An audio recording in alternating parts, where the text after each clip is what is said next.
Lungsod ng Imus, wagayway natin. Lungsod ng Imus, wagayway natin. Lungsod ng Imus, iwagayway natin.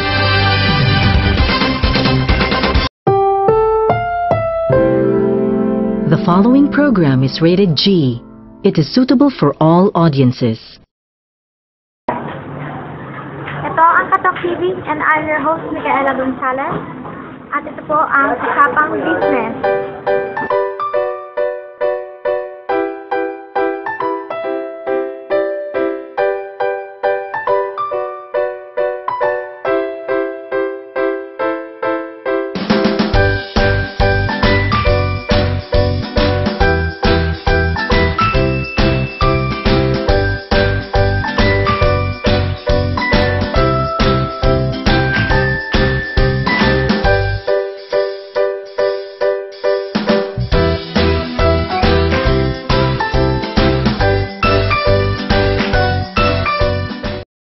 My name is Larry Santiago.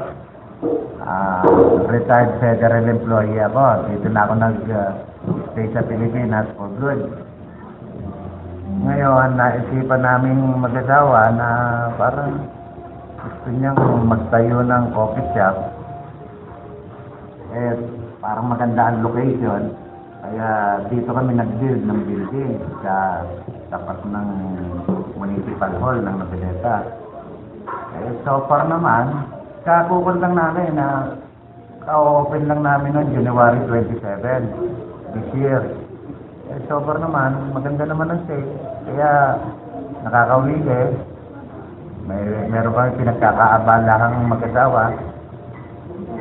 Ayun, meron. Ang talagang kuha namin sana yung parang ipapattern after Starbucks, diba? Starbucks eh, popular yan. Eh, so far, parang nakukuha namin ang mga mixers nila, ang feedback ng mga tao, close na raw sa Starbucks. Ganoon. Maganda naman ang feedback. Kaya yun, parang medyo nabuboost ang moral namin.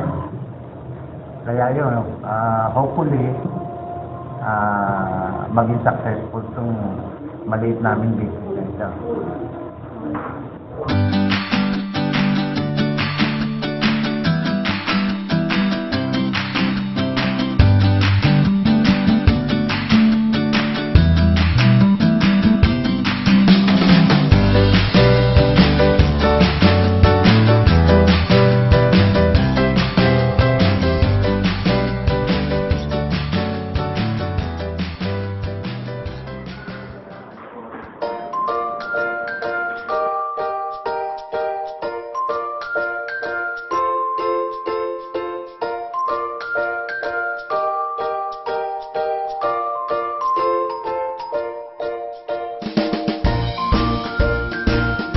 Ako si Alwin Villesa, nakatira sa Rosario, Cavite.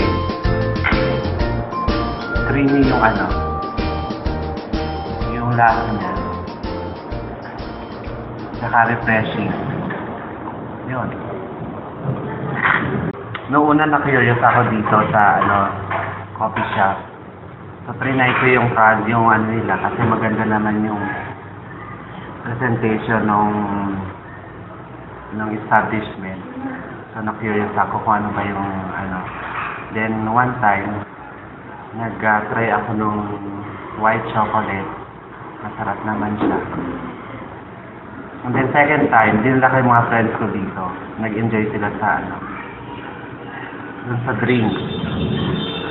And this is my third time. Ayun. Affordable ba yung price? Yes. Compared to the other coffee shop? Halos ka-level lang siya ng ibang coffee shop. Yung leading coffee shop. Mas mura pa dito.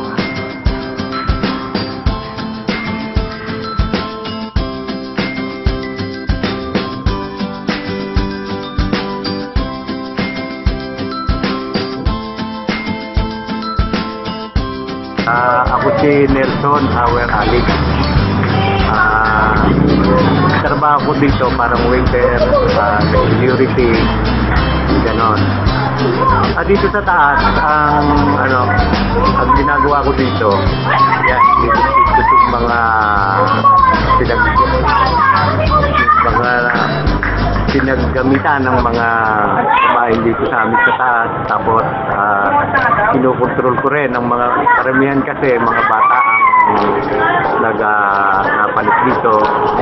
Kasi sa hagdan, medyo delikado yung hagdan namin, inaano ko sila ron.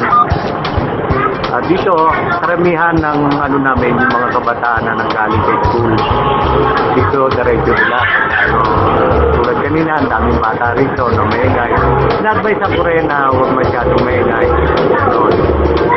Umorder sila sa baba, dito dala sa amin, sa taas, dinadala ko sa Hindi lang naman mga kabataan, marami rin mga may edad na, may mga minsan, mga magbo-boyfriend.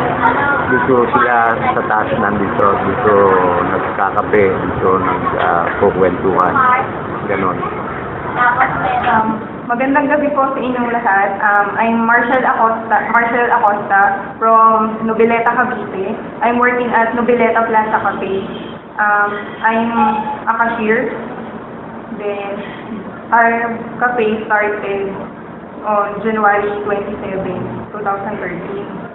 As of now, maganda naman po yung business namin kasi medyo pumapatok naman po siya sa tao. Saka affordable po yung mga prices ng pagkain namin po. Tapos po, okay naman po yung lasa niya, masarap naman po. Saka patok po talaga sa masa, saka sa mga estudyante po. Lalo na po yung bento namin sa labas po, yung mga coffee po, yung 5 pesos. Pag galing po nila ng school, dito po sila dadiretso, tapos magpa 5 peso coffee po sila, then akit po sila sa taas. Yun po, pagdating po naman ng mga yung gabi na po, marami din po kami customer. Kasi talaga pong tinatry nila po yung mga bestseller po namin sa cafe po. Tapos ang bestseller po namin na pagkain sa sandwiches po is yung Plaza Clubhouse.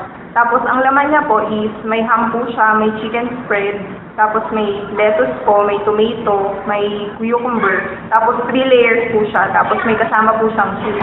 Then sa cold drinks naman po namin is yung wild dried mocha po. May toppings po siya sa ibabaw na whipped cream, then may chocolate po. Tapos sa panini naman po is yung roast beef panini po namin. Yung panini po, yung bread niya po is toasted sa ibabaw po. Tapos para po siyang style na flying saucer. Tapos yun po. Tapos doon naman po sa hot drinks namin is yung cafe latte. May espresso po siya, then may milk po sa ibabaw. Yan po ang pinaka-best seller po sa cafe po namin.